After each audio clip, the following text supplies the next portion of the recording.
ये देखो frame of reference तुम लोग जानते हो, frame of reference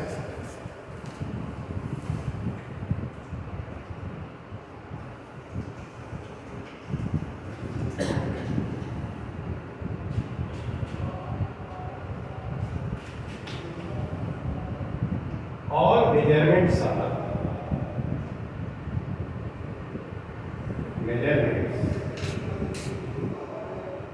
are related. नहीं? The system related to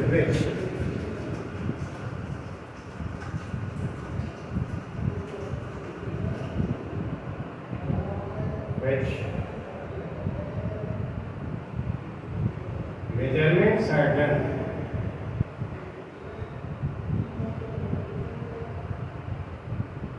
is called a frame of reference. Frame of reference.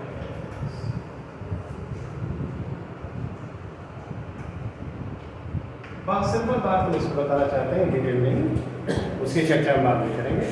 देखो, जब कोई कहे कि फ्रेम ऑफ रेफरेंस क्या है, तो ऑल मेजरमेंट्स आर रिलेटेड। अब मेरी जैसे हाइट जाननी है तो कहें कि 5 फीट 9 इंचेस, तो जब तक तुम यह नहीं बताओगे कि कहाँ से, तब तक that statement is meaningless. You have to say from the plane on which I am standing. कहाँ से हाइट मेजर कर रहे हैं, तो उस प्लेन से जिस पर हम खड़े हैं, right.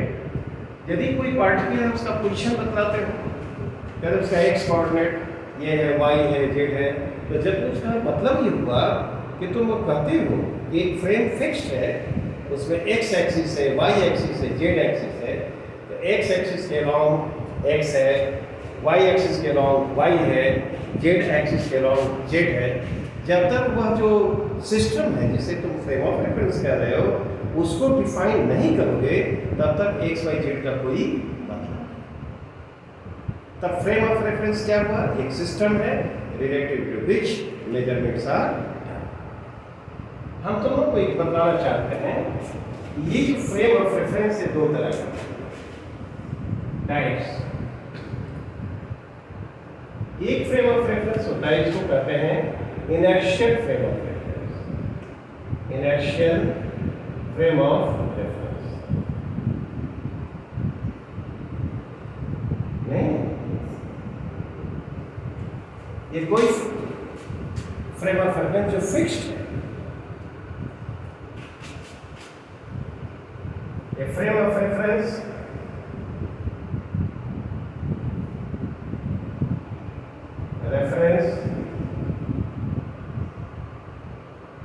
which is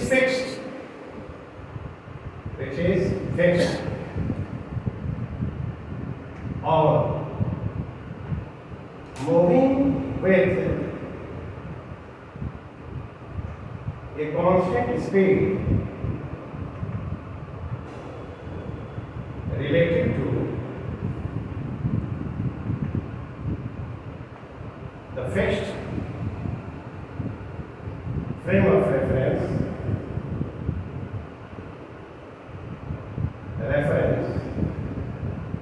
is called an inertial frame of reference. Inertial frame of reference.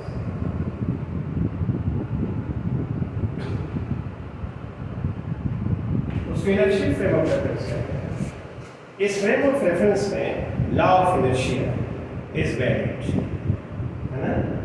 In this frame of reference, in this frame of reference, law of inertia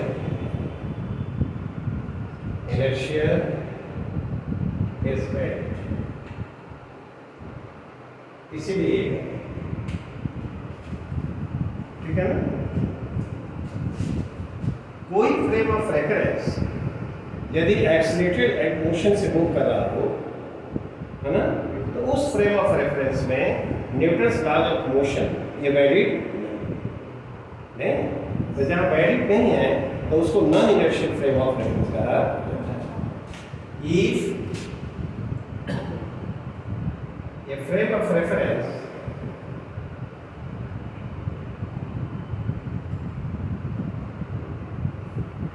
is moving with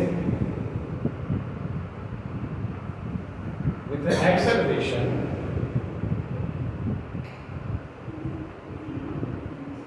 related to a fixed frame of reference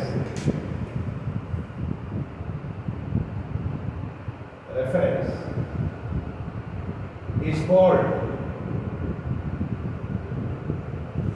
an accelerated frame of reference। उसको क्या कहते हैं? Accelerated frame of reference। नहीं, accelerated frame of reference। इस frame of reference में Newton's law of motion है ना, ये लॉ ऑफ इनर्शिया जिसे कहे वो वैलिड नहीं है, ठीक है ना। ये बेटा क्या है? ये बेटा इसको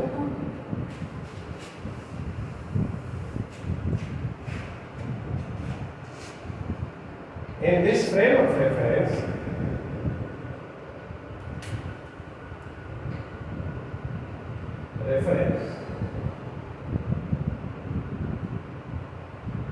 law of inertia is not valid. Inertia is not valid.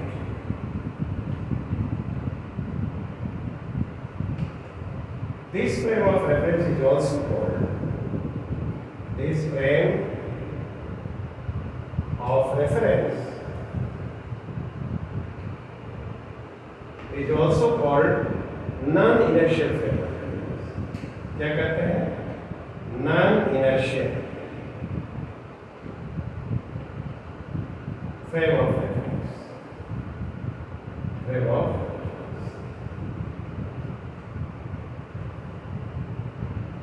देखो हम केवल नाम लिख रहे हैं, है ना।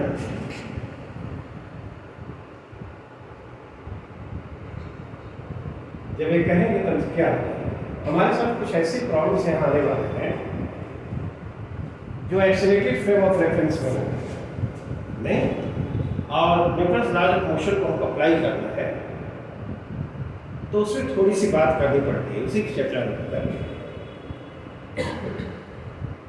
हमने नाम ले लिया और कहेंगे कि देखो ये जो फ्रेम है एक्सेलरेटेड फ्रेम ऑफ रेफरेंस है और इसमें हम वह Newton's law of motion apply नहीं कर सकते।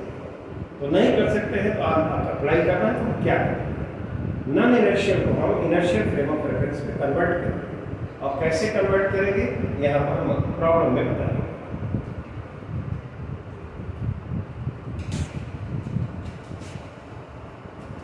तो हम नोट कर दिए इसको, उधर मिलाए क्या? केवल ये बता दिया, यहाँ पर कोई विशेष बात नहीं कर रहे हैं। इससे ये हम जान लो कि इनर्शियल फ्रेम ऑफ रेफरेंस और non inertial frame of reference. Inertial frame of reference वो फिक्स्ड फ्रेम ऑफ रेफरेंस और उसमें लॉ ऑफ इनर्शिया है। Non inertial accelerated frame of reference, law of inertia is not.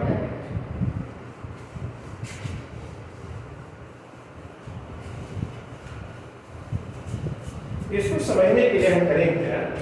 देखो हम यहाँ पर एक ऐसे प्रॉब्लम दे रहे हैं,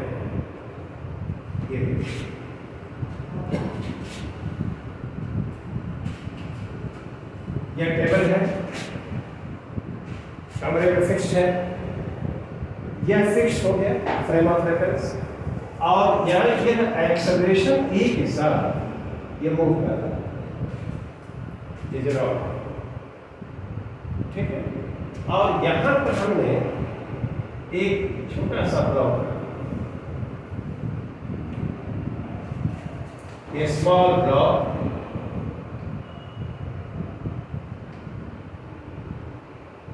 placed at this end, नहीं ठीक है। और सरफेस पे स्मूथ है, ये सरफेस इसका क्या है? Surface is smooth.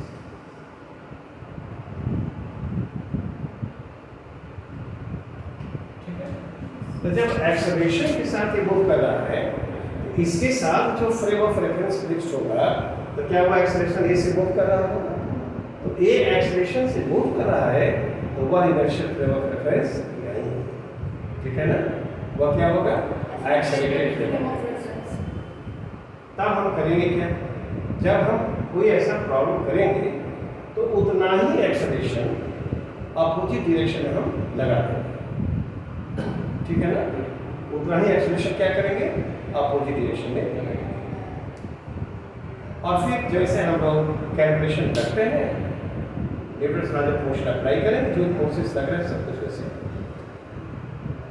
ठीक है, तो बताओ तो जब ये एक्सेलरेशन से मूव कर रहे हैं, तो यदि हम इसका छोटे वाले ब्लॉक का फ्री बॉडी डायग्राम बनाएं, तो कौन कौन फोर्सेस एक्ट करेंगे? क्या एनजी नीचे एक्ट करेगा? यस। स्मॉल एम मान लो कि है, इसका मास क्या है? स्मॉल एम मान लिया। नॉर्मल रिएक्शन का फोर्स एक्स एक्ट करेगा नहीं। और ये जो बड़ा बड़ा ब्लॉक है या जो रॉड है, वह ए एक्सेलरेशन से मूव कर रहा है, तो उतना ही एक्सेलरेशन हम अपोजिट डायरेक्शन में लगा देंगे। अपोजिट डायरेक्शन में जब लगाएंगे तो ये एक्सेलरेशन है, मास m है, तो इस पर कौन सा फोर्स, कितना फोर्स लगेगा? हमने फोर्स लगा दिया है, वह m, राइट। हमने ये काम किया, इस एक्सेलरेशन के अपोजिट डायरेक्शन में हमने एक्सेलरेशन को लगा दिया। तो जब एक्सेलरेशन इधर होगा तो फोर्स होगा, और वो फोर्स कितना होगा? तब आप देखो तो mg नीचे एक्ट कर रहा है, नॉर्मल रिएक्शन ऊपर एक्ट कर रहा है, दोनों फोर्सेस को बैलेंस कर रहा है, ऊपर के डायरेक्शन में कोई मोशन नहीं। ठीक है ना, और यह ब्लॉक ए एक्सेलरेशन से क्या करेगा? ठीक है ना, आप देखो तो पूछा है कि कितने समय यह जो ब्लॉक है इससे बाहर, तो इसका यदि लेंथ हम एल मान लें नहीं, तो इनिशियल वेलोसिटी कितनी होगी इसकी? जी। Initial velocity u is equal to L is equal to ut plus half at square. u तो 0 है, हाफ a का a एक्सेलरेशन है, t स्क्वायर नहीं, t समय में यह गिर जाता है, तो ये t कितने के बराबर होगा? t should be equal to root over 2l by क्या?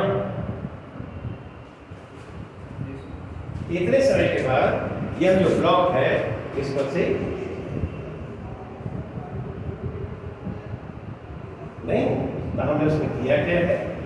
एक्सेलरेशन ए अपोजिट डायरेक्शन में लगेगा। ठीक, चलो इस चीज को, कॉन्सेप्ट को हम एक दूसरे एग्जाम्पल से देते हैं क्या करना है। इसको एक और एग्जाम्पल लेते हैं।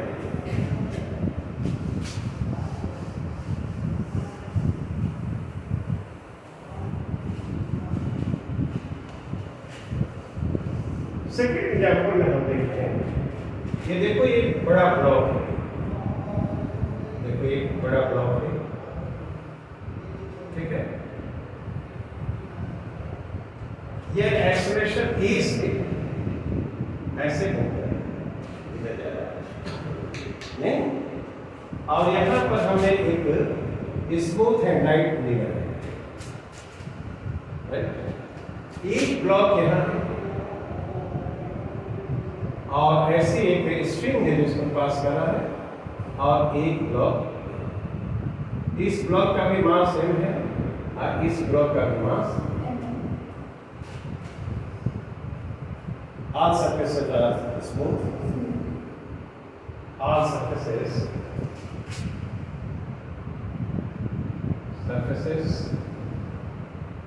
are smooth. And the pulley is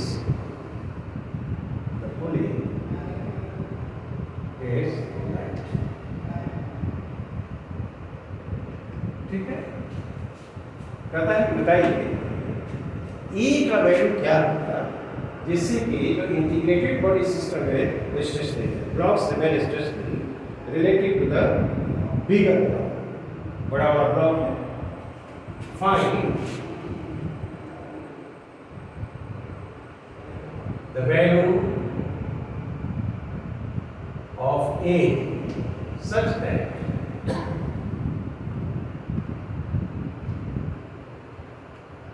the smaller blocks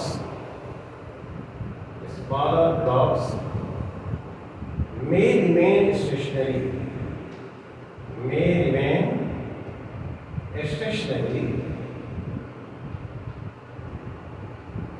relative to the bigger block,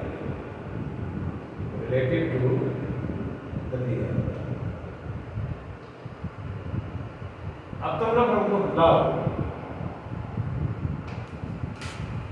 क्या यही एक फ्रेम ऑफ रेफरेंस का एक्सलेटेड फ्रेम ऑफ रेफरेंस एक्सलेट कर रहा है, तो हम क्या करेंगे जिससे कि न्यूटन्स लॉ ऑफ मोशन को अप्लाई कर सकें, उतना ही एक्सेलरेशन हमको अपोजिट डायरेक्शन में ये करना। तो तुम इस पर जरा विचार करो, इस ब्लॉक के लिए किसी फ्री बॉडी डायग्राम बनाना हो तो क्या करें? एम के नीचे एक्ट करेगा, नॉर्मल रिएक्शन ऊपर एक्ट करेगा और स्ट्रिंग में टेंशन की इधर एक्ट करेगा, और हम उतना ही एक्सप्रेशन इतना अपोजिट डायरेक्शन में लगाएंगे। तो अपोजिट डायरेक्शन लगाएंगे किधर लगाएंगे? जब एक्सप्रेशन ए लगाया तो फोर्स कितना लगेगा एम ए। ठीक, ब्लॉक का एक्सप्रेशन इधर है, हम उस पर एक्सप्रेशन उसके अपोजिट डायरेक्शन में लगा दिया। उस स्मॉलर ब्लॉक का मास स्मॉल एम है तो उस पर फोर्स इधर कितना हो गया एम। अब ये देखो हो गया, अब हमको ये सेशन है, ये जो P और Ma क्या एक दूसरे को बैलेंस करेंगे, नॉर्मल रिएक्शन फोर्स mg एक दूसरे को बैलेंस करेंगे, तो इक्वेशन ऑफ मोशन लिखना हो तो T minus Ma and this is equal to 0, तो T कितने बराबर होगा Ma, क्या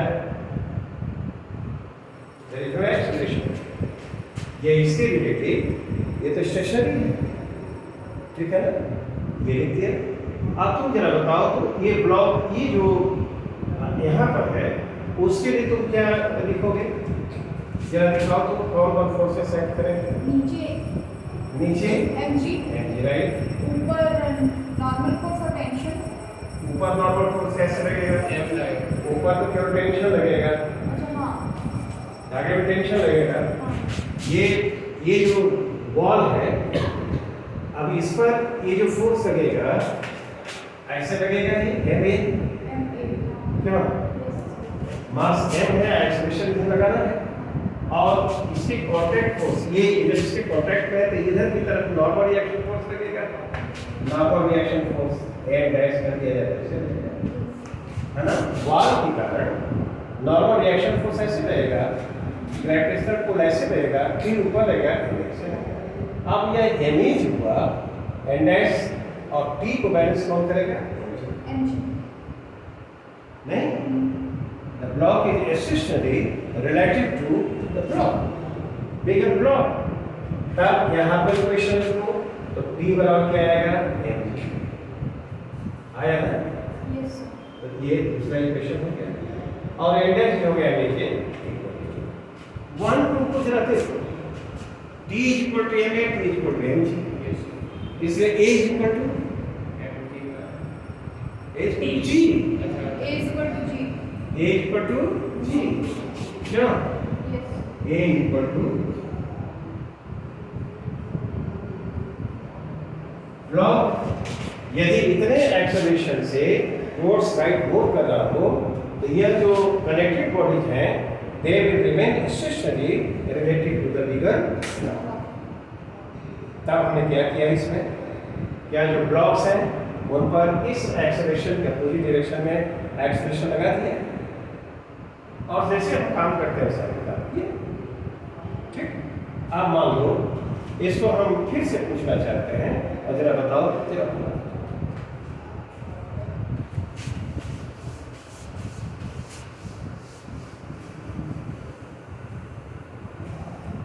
इसको बदल दे रहे हैं और काम तो वही करना है। यदि इसको ऑब्जेक्टिव में पूछा जाए Yes. और केवल यहाँ पर ऐसे कर दिया जाए, सब तो वही करना है नहीं। Yes. और एक्सेलरेशन ए से मूव कर रहे हैं, ये एक्सेलरेशन निकालना है कि क्या Yes. नहीं, यह m1 है और ये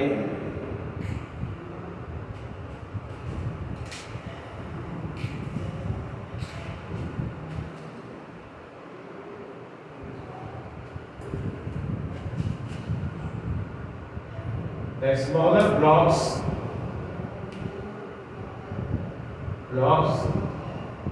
remain stationary relative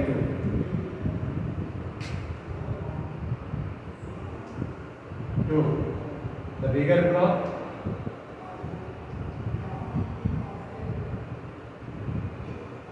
क्या हाँ सीधा सीधा है।